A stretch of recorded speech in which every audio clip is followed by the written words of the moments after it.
Hello दोस्तों, स्वागत है आपका फिजिक्स एरिया के इस प्लेटफॉर्म पर। आज का हमारा टॉपिक है मैग्निफिकेशन। इसका अर्थ होता है आवर्धन। तो आवर्धन का अर्थ क्या होता है? आवर्धन मतलब होता है कि प्रतिबिंब यानी इमेज और जो वस्तु, जिस वस्तु का प्रतिबिंब बन रहा है वो वस्तु की लंबाई में कितना का अंतर है। मतलब कि प्रतिबिंब वस्तु से कितना छोटा है या कितना बड़ा है, इसी को बोलते हैं मैग्निफिकेशन यानी आवर्धन। तो चलिए देखते हैं मैग्निफिकेशन आखिर होता क्या है। तो देखिए क्या होता है। तो जो प्रतिबिंब की लंबाई होती है और वस्तु की लंबाई होती है, उसी के अनुपात को हम मैग्निफिकेशन बोलते हैं, आवर्धन बोलते हैं। तो अनुपात का अर्थ क्या होता है? अनुपात का अर्थ यहाँ से निकल कर आता है कि वस्तु का प्रतिबिंब वस्तु से कितना गुना बड़ा बना है। मतलब कि 1/2 गुना बड़ा बना है, 3 गुना बड़ा बना है, कि 1 गुना बड़ा बना है। 1 गुना बड़ा का मतलब कि उसी के बराबर बना है। तो जितना गुना बड़ा बना होता है उसी को बोलते हैं आवर्धन। तो चलिए देखते हैं इसको मैथमेटिक फॉर्म में कैसे लिखते हैं।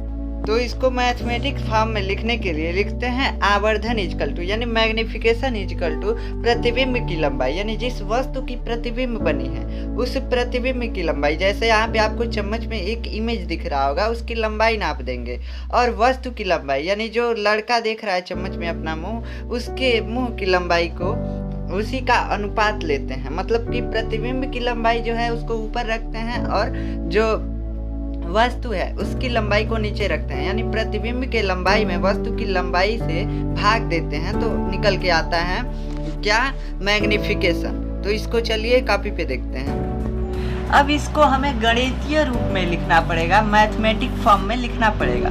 तो अब मान लीजिए कि हमने 1 दर्जन केला ले लिया, तो 1 दर्जन में कितना होता है? 12। तो हम जानते हैं कि 1 दर्जन में 12 होता है। फिर हमने कहा हमारे पास 48 केले हैं यानी 48 केले हैं। तो आप बताइए कि इसमें कितने दर्जन होंगे? तो आप क्या करेंगे, पहले 12 से भाग दे देंगे। तो 12 से जब भाग देंगे तो आएगा 4। तो 4 आएगा तो आप कहेंगे 4 दर्जन, यानी कितना गुना है? 1 दर्जन के 4 गुना है। तो हम क्या कर रहे हैं? भाग दे रहे हैं। वैसे ही इसमें क्या करते हैं, आवर्धन में क्या करते हैं? देखिए यहाँ पे लिखा है दर्पण द्वारा बने किसी वस्तु के प्रतिबिंब की लंबाई। यानी कोई शीशा अगर रखा हो तो उस शीशे द्वारा जब परावर्तन होगा किसी वस्तु के प्रकाश का तो इमेज बनेगा। तो इमेज की लंबाई यानी जितना बड़ा उसका प्रतिबिंब प्राप्त होता है, इमेज प्राप्त होता है दर्पण के अंदर या बाहर, उसकी लंबाई और वस्तु की लंबाई के अनुपात को जो है हम आवर्धन कहते हैं। तो ये अनुपात क्या होता है?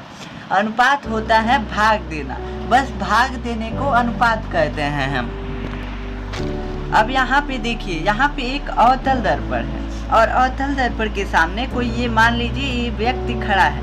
तो जो व्यक्ति खड़ा है उसका प्रतिबिंब हम बनाए हैं, तो यहाँ पे इतना बड़ा बन गया है क्योंकि अवतल दर्पण से वस्तु का प्रतिबिंब बड़ा प्राप्त होता है हमें। तो जो वस्तु की लंबाई है यानी व्यक्ति की लंबाई जो है उसको हम नापेंगे तो कुछ आएगा। अब आएगा 5 फीट 6 फीट। तो हमने उसको मान लिया है इसकी लंबाई जो है, इस आदमी की या इस ऑब्जेक्ट की लंबाई जो है वो O है, हमने मान लिया। हम नाप तो सकते नहीं है यहाँ पे कोई व्यक्ति रहता तब तो नापते। हम मान रहे हैं यहाँ पे O है। अब जितना फीट लंबा होगा व्यक्ति उतना यहाँ पे रख देंगे तो हो जाएगा। अब फिर हमने माना कि जो प्रतिबिंब बना है वो I सेंटीमीटर लंबा बना है। अब आप इसको सेंटीमीटर भी मान सकते हैं, कुछ भी यूनिट रख सकते हैं। तो यहाँ पे जो इसका प्रतिबिंब है वो I बना है, I लंबाई का बना है। मतलब इसकी लंबाई जो है I है, कुछ भी हो सकता है, 10 फीट 5 फीट कुछ भी हो सकता है। तो ये I लंबाई का बना है। तो हमने क्या बोला था? प्रतिबिंब की लंबाई और वस्तु की लंबाई के अनुपात को। तो प्रतिबिंब की लंबाई बटा वस्तु की लंबाई अगर कर देंगे तो हमारा आवर्धन निकल के चला आएगा। तो आवर्धन को हम शॉर्ट फॉर्म में दिखाने के लिए, सरल रूप में दिखाने के लिए इसको m से प्रदर्शित करते हैं। देखिए यहाँ पे लिखा है यदि प्रतिबिंब की लंबाई I है तथा वस्तु की लंबाई O है तो आवर्धन को हम शॉर्ट फॉर्म में m से लिखते हैं और I लंबाई का जो प्रतिबिंब बना है वहाँ I लिख देंगे। प्रतिबिंब की लंबाई बटा वस्तु की लंबाई करना है यहाँ पे। तो प्रतिबिंब की लंबाई I और वस्तु की लंबाई O। तो यहाँ से हम देख रहे हैं कि m equal to I by u, यानी आवर्धन इजकल टू प्रतिबिंब की लंबाई बटा वस्तु की लंबाई। अब इसको एक और तरीके से निकाला जा सकता है, इसका सेम मान आएगा। अगर हम मान लें कि दर्पण से कोई वस्तु u दूरी पर रखा हुआ है और उसका प्रतिबिंब दर्पण से v दूरी पर बन रहा है, तो प्रतिबिंब की दूरी दर्पण से और वस्तु की दूरी के अनुपात को भी हम आवर्धन करेंगे, क्योंकि इसका भी मान सेम ही आता है, इसका भी मान बराबर ही आता है। जब इससे आई बाई यू से निकालेंगे और v बाई यू से निकालेंगे तो इन दोनों का मान बराबर आएगा, तो इसको भी हम आवर्धन करते हैं। तो आवर्धन इक्वल टू प्रतिबिंब की दूरी दर्पण से बटा दर्पण से वस्तु की दूरी, तो m equal to v by you.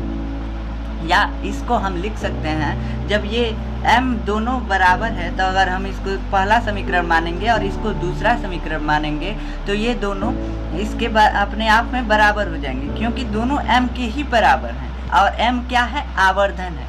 तो ये दोनों बराबर हो जाएंगे v by u equal to I by O, यानी दर्पण से प्रतिबिंब की दूरी बटा दर्पण से वस्तु की दूरी बराबर, यानी ये इसका अनुपात जो है इसके बराबर होगा, और इसी को जो है हम आवर्धन कहते हैं। तो आशा है आप लोगों को आवर्धन समझ में आ गया होगा, और कुछ क्वेश्चन स्क्रीन पे दिख रहा होगा, उसको सॉल्व करने का प्रयास कीजिएगा।